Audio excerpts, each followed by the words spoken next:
right now on 12 News at 10. I'm Chase Golightly in Phoenix today. Republican candidate for governor Andy Biggs announced who he selected to be his lieutenant governor, and tonight they both shared the stage for the first time. I'm Tiani Jadling in the newsroom. A Peoria home destroyed by fire, now under investigation for arson. What neighbors are telling us tonight. It's been 6 months since Nancy Guthrie was last seen, and investigators are releasing the 2 ransom notes connected to the disappearance. We have several more days of extreme heat and several areas that will be setting brand new record highs this weekend. I'm tracking it coming up. 12 News at 10 starts now. Good evening and thanks for joining us for 12 News at 10. I'm Mark Curtis. Republican gubernatorial candidate Andy Biggs has chosen former state senator Sina Kerr as his running mate for lieutenant governor. And tonight they shared the stage for the first time at a rally in the West Valley. 12 News journalist Chase Golightly joins us live from there. And Chase, this is a historic moment in Arizona politics. Mark, that's right. I mean, you have to remember this lieutenant governor is a whole brand new thing for Arizona. This is the first election where those running to be Arizona's next governor had to choose a running mate. Tonight, Sina Kerr telling the crowd in Goodyear she hopes to be the first. Republican gubernatorial candidate Andy Biggs' rally Friday night was all about introducing his lieutenant governor, Sina Kerr. Of course, this is historical, but more important to me than the historical part of it is the opportunity to serve our state in this capacity. Kerr served in the state Senate for 7 years before she was appointed by the Trump administration to become the state executive director for the USDA Farm Service Agency in Arizona. During her time in the legislature, Kerr focused on agriculture, water, and issues rural communities in Arizona are facing. One of the key reasons Congressman Biggs says he picked her as his running mate. I was looking for somebody who actually could connect to a different demographic really than I connect with. So I can't think of anybody who's better prepared than Sina Kerr. Biggs during his speech focused on job growth, housing affordability, and eliminating income tax. The lieutenant governor is a brand new position for Arizona. It was approved by voters back in 2022. Before, if something happened to the governor, whether they resign, get impeached, or pass away, the Secretary of State would take over. Now it's the lieutenant governor. The law also requires the governor to assign their running mate to a job within their administration. Given Kerr's experience, it's possible she could become the director for the State Department of Agriculture, but Biggs says it's too early to determine. I think she can do virtually any aspect of the administration. She could step in, I think, and be very good. Kerr, who is pro-life, was asked about her voting record while in the Senate on abortion, going against the repeal of the 1864 abortion ban in Arizona, even though voters approved Proposition 139 to enshrine reproductive rights in the state constitution. But the voters spoke, and so it's a voter-protected proposition. It stands. We can't change it unless we further that proposition, and so that's what the voters voted for. Now, at this time, Biggs' opponent, Democratic Governor Katie Hobbs, has not selected a lieutenant governor, but still has until the beginning of September to make that decision. We're live in Phoenix tonight. Chase Golightly, 12 News. Chase, thanks. Our weather impact alert continues into the weekend with some of the hottest temperatures of the year still ahead.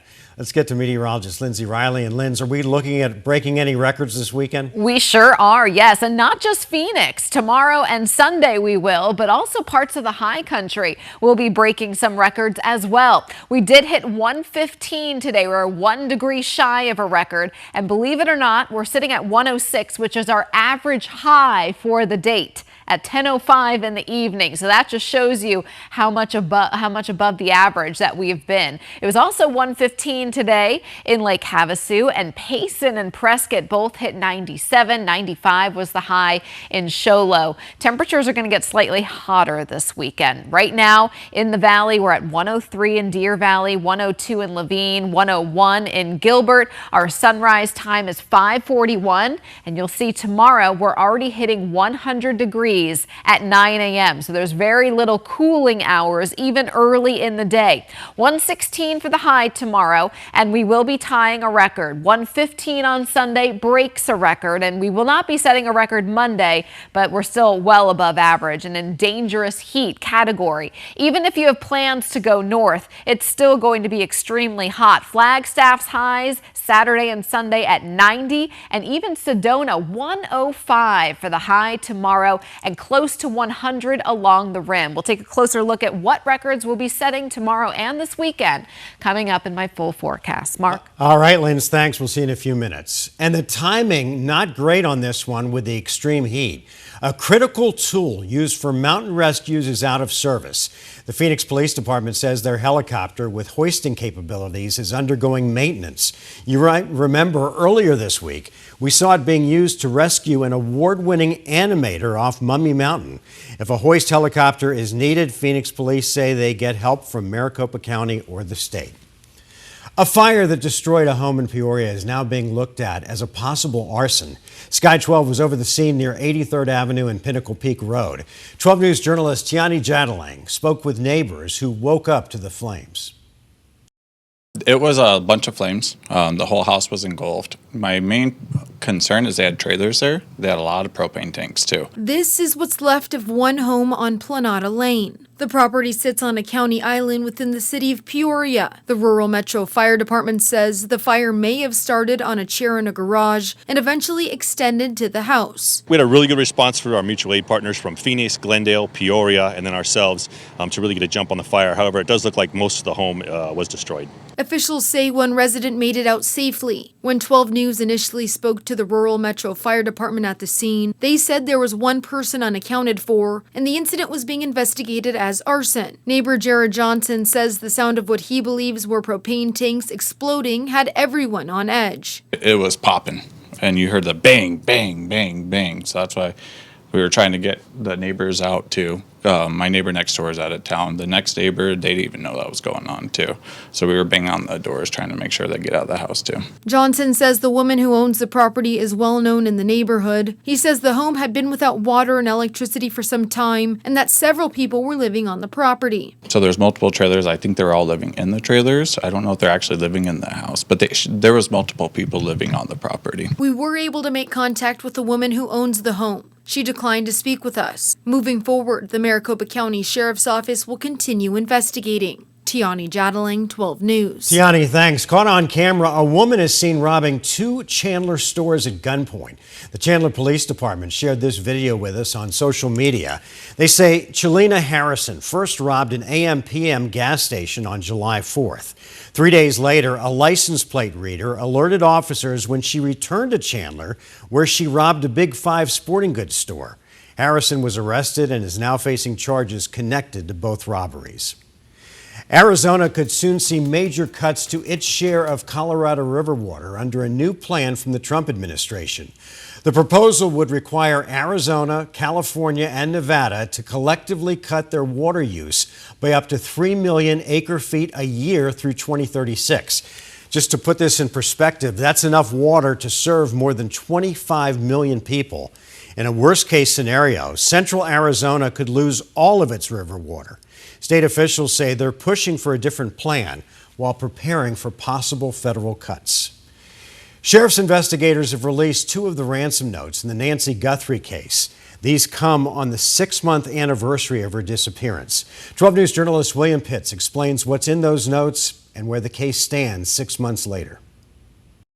The first ransom note came to the KOLD newsroom in Tucson, demanding $4 million in Bitcoin, saying the Guthrie family had 7 days, saying do not play games, and giving a detail of the crime scene, a white smartwatch and a broken backyard light. Our mom is our heart and our home.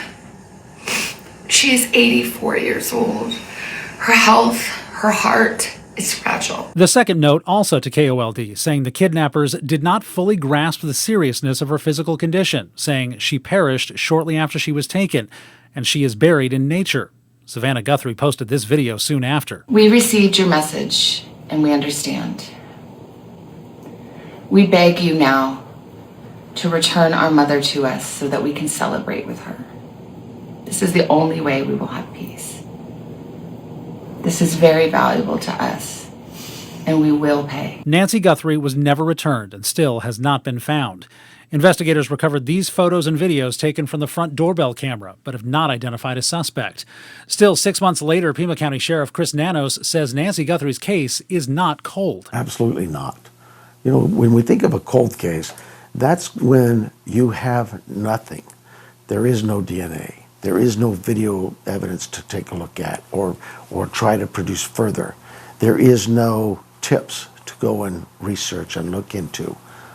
Those things still happen today. The sheriff's office says that's why it released the ransom notes, in hopes that someone might recognize the language used. Nanos says investigators are still working on evidence. This isn't TV. We can't solve things in an hour because there's a new show coming on. We continue to work our cases. I still believe firmly the case is going to be solved. It's just a matter of time. Former FBI agent John Iannarelli says investigators just need one key break to solve the case. That one clue we're looking for, that person who has a piece of information, picks up the phone, calls the FBI, that could be the catalyst that could break this wide open. I've been personally involved in kidnapping cases that went on for years before it was solved because of one piece of critical evidence that finally came forth. The Guthrie family have offered a $1 million reward for information. William Pitts, 12 News. Will, thanks. And just a reminder, you can catch up on the investigation right here on 12 News with our Nancy Guthrie special anytime. It streams on the 12 News streaming app. It features exclusive interviews you'll only see on 12 News. All you have to do is download the 12 News app on your smart TV to watch for free. Still ahead tonight, she's got the moves and she's not letting age get in her way. You'll meet the 86-year-old Valley dancer taking on the competition. And prices at the pump starting to creep up again. We'll show you what you're likely to pay. And at 10:12, let's give you a live look over downtown Phoenix. Keep it right here. 12 News at 10 is coming right back.